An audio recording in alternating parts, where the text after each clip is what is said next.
여러분 안녕하십니까? 여수 MBC 뉴스투데이입니다.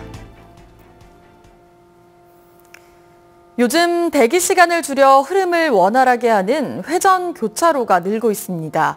하지만 자칫 사고가 발생하면 연쇄 교통사고는 물론 교통정체가 심각해질 수 있어 운전자들의 양보가 무엇보다 중요합니다. 김종수 기자가 취재했습니다. 여수 시내 한 회전 교차로. 차량들이 흐름에 맞게 교차로로 진입하지만 아찔한 순간도 연출됩니다. 특히 꼬리물기와 끼어들기가 빈번하게 발생해 접촉사고 우려가 적지 않습니다. 지난 2010년 국내에 도입된 회전 교차로는 전국적으로 450여 곳. 저속 운행으로 대형 사고를 막을 수 있어 설치도 늘고 있지만 사고 발생 역시 줄지 않고 있습니다. 특히 회전 교차로와 로터리의 차량 진입 방식이 달라 운전자들의 각별한 주의가 요구됩니다. 차량 진입 우선권이나 진입 속도는 물론 대형 교통섬을 중심으로 이루어진 차로 폭도 달라 운전자들의 혼란을 불러올 수 있습니다. 회전교차로 내에서 자동차가 주행 중인 경우 진입하는 자동차가 양보선에서 정지했다가 서행으로 진입하고 교통섬을 중심으로 반시계 방향으로 회전하며 진행해야 교통사고를 예방할 수 있습니다. 이에 따라 운전자들이 회전교차로에 설치된 표지판을 숙지하고 양보의식을 생활화해야 한다는 지적도 제기됩니다. 소통체계에 익숙하지 않을 경우 차량 거리가 좁아 다수의 교통사고와 또 다른 차량 정체를 불러올 수 있기 때문입니다. 표지가 있다라고 하는 건 운전자에게 그러한 행동을 이행하도록 의무하고 있다라고 보시면 되겠고요. 갈등이 생겼을 때 어느 한쪽에게 어떤 그 통행에 대한 부분을 주기 위해서 그 표지가 하나의 또 기준이 될 수 있다라는 점은 대기 시간과 배기가스 감소 등 효율성이 입증돼 선진국형 도로 체계로 관심을 모으고 있는 회전교차로. 안전하고 효율적인 사용을 위해 양보와 신중이란 무언의 소통이 운전자들에게 요구되고 있습니다. MBC 뉴스 김종수입니다. 대통령 소속 지방자치발전위원회 위원장으로 위촉된 순천대 정순관 교수가 지역 균형 발전과 지방 분권 실현을 위해 노력하겠다고 밝혔습니다. 정 교수는 지방자치발전위원회 위원장 위촉과 관련해 문재인 정부의 국정과제인 지방 분권이 정착될 수 있도록 최선을 다하겠다며 특히 수도권과 지역의 상생을 위해 위원회를 잘 이끌어 나가겠다고 강조했습니다. 지방분권법에 따라 구성된 지방자치발전위원회는 위원장과 부위원장 등 모두 27명으로 구성되며 위원회 구성이 마무리되면 다음 달부터 본격적인 활동에 들어갑니다. 여수에는 도지정문화재로 지정된 평균 400여 년 된 수령의 나무들이 있습니다. 하지만 콘크리트 하천에 뿌리를 내리고 있어 주민들이 대책을 촉구하고 있습니다. 박민주 기자가 취재했습니다. 여수 국가산단 진입로에 있는 호명마을입니다. 마을 입구에 400여 년 된 수령의 나무들이 울창한 숲을 이루고 있습니다. 이곳 방풍림은 그 가치를 인정받아 지난 1997년 도지정문화재 기념물로 지정됐습니다. 하지만 수백여 년 된 나무들이 콘크리트 하천에 뿌리를 내리고 있습니다. 콘크리트 벽을 뚫고 자라거나 무게를 이기지 못해 지지대를 설치했습니다. 죽은 나무도 눈에 띕니다. 주민들은 호명천 옆에 새로운 하천이 생긴 만큼 지금은 기능을 잃은 콘크리트 하천을 걷어내야 한다고 주장하고 있습니다. 하천이 정비가 됐기 때문에 콘크리트를 떨어서 노고수가 잘 보호될 수 있도록, 자랄 수 있도록 이렇게 요청을 합니다. 전라남도와 여수시는 문화재로 지정된 나무에 콘크리트가 어떤 영향을 미치는지 내년도 예산으로 용역에 착수하기로 했습니다. 용역 결과에 따라 대책을 세우겠다고 밝혔습니다. 수목에 지장이 있는가 없는가 그걸 검토해서 사전 용역 검사를 한 다음에 그 부분을 복구 방안을 가지고 할 계획입니다. 콘크리트 하천에서 뿌리를 내리고 있는 수백여 년 된 문화재 방풍림. 생태적 보존 대책이 시급해 보입니다. MBC 뉴스 박민주입니다. 순천 송광사의 불교 유물이 전라남도의 유형 문화재로 지정 예고됐습니다. 전라남도는 송광사의 목조 아미타 열애좌상을 비롯해 완도 고금도 관악묘비 등 3건의 지역 유물을 유형 문화재로 지정 예고하고 30일간의 예고 기간과 전라남도 문화재위원회의 심의 등을 거쳐 최종 지정할 예정입니다. 이번에 지정 예고된 목조 아미타 열애좌상은 조선시대 후기 조각적 특징이 반영돼 있는 등 역사적 가치가 뛰어나 17세기 호남 지역 불상 연구에 큰 도움을 주고 있습니다. 광주은행이 창립 49년 만에 처음으로 자행 출신을 은행장 후보로 내정했습니다. 지역 향토은행으로서의 사명감이 한층 더 강화될 것으로 보입니다. 송정근 기자입니다.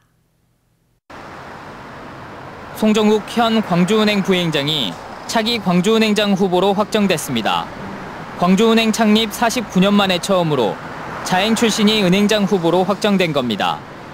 광주은행 임원후보 추천위원회는 송 부행장의 다양한 근무 경험과 경영자로서의 역량을 높이 평가했습니다. 순천 출신의 송 부행장은 광주은행에서 26년간 근무하면서 은행업 전반에 대한 폭넓은 경험과 식견을 쌓았으며 업무 추진력이 탁월하다는 평가를 받고 있습니다. 광주은행은 영업력이 뛰어난 송 부행장이 은행장이 되면 지역 내 영업 기반 확충과 중소기업 지원 강화 등 지역 경제에 활력을 불어넣을 것으로 기대하고 있습니다. 송 부행장은 다음 달 27일로 예정된 광주은행 임시주주 총회와 이사회를 통해 제13대 광주은행장으로 공식 선임됩니다. 한편 김한 광주은행장은 앞으로 제2비금융지주 회장직만 맡게 됩니다. MBC 뉴스 송정근입니다. 지역 청소년과 청년들에게 새로운 직업 발굴의 기회를 제공해 지역 일자리를 창출하기 위한 창직 아카데미가 어제 전남대 여수 캠퍼스에서 막을 올렸습니다. 전남대 산학협력단 주관으로 오는 30일까지 계속되는 이번 행사에서는 창의적인 아이디어를 바탕으로 자신에게 맞는 새로운 직업을 창조할 수 있도록 전문가들의 특강 등이 진행되며 교육이 끝난 이후에는 맞춤형 직업훈련과 창업 컨설팅이 지원됩니다. 남해안 철도공사 현장 주변에서 주민들이 집단 민원을 제기하고 나섰습니다. 낮과 밤을 가리지 않는 공사로 집에 금이 가고 있다는 건데 공사업체와 합의점을 찾기는 쉽지 않아 보입니다. 양현승 기자입니다. 도배와 페인트 칠을 1년 전에 새로 했다는 한 주택. 벽 곳곳에 금이 생겼고 천정 마감재가 떨어지기도 했습니다. 인근 다른 주택에서도 비슷한 피해가 있다고 주장합니다. 이번에 비가 많이 온 게 막 줄줄줄 새요. 여기서요. 불 새는 제가 보이죠. 예. 주민들이 꼽는 원인은 보성 임성리간 남해안 철도 터널 공사.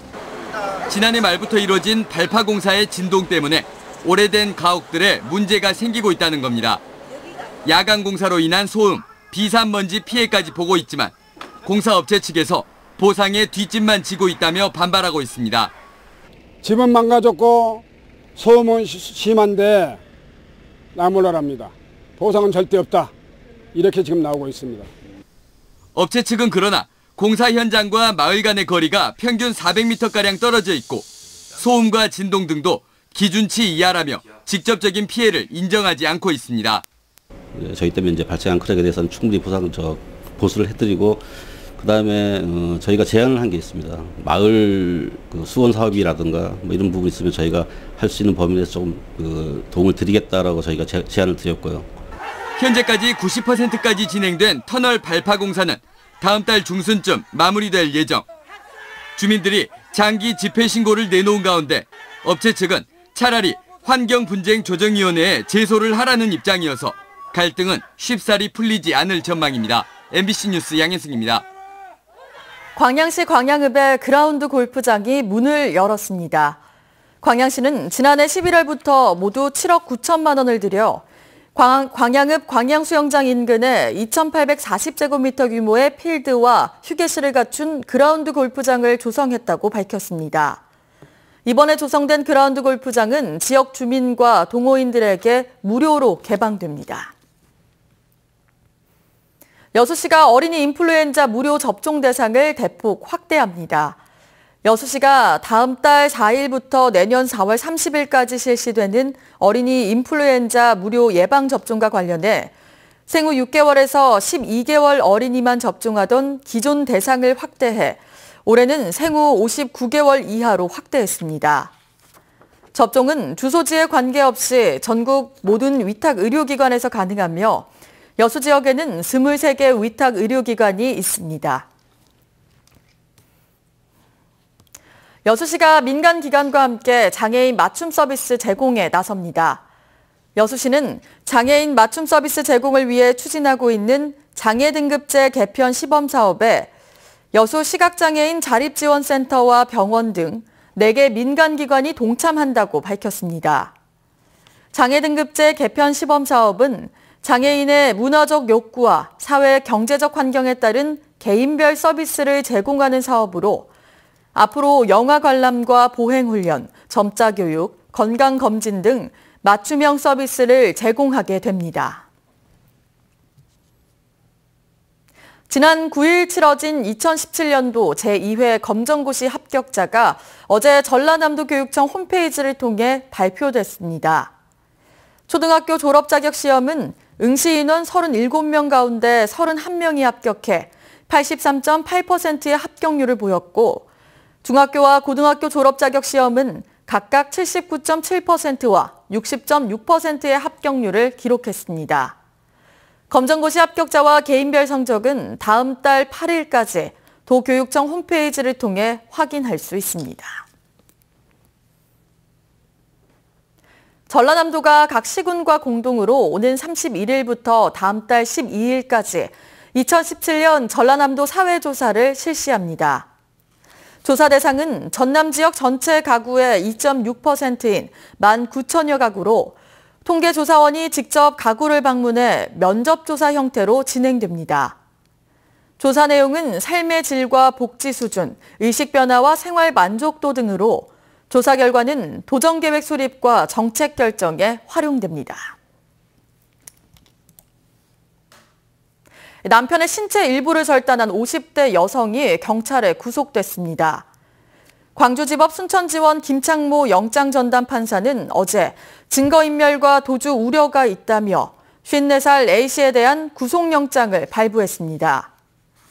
A씨는 지난 27일 새벽 0시쯤 가정불화를 이유로 흉기를 이용해 잠을 자고 있던 남편의 신체 일부를 절단한 혐의를 받고 있습니다.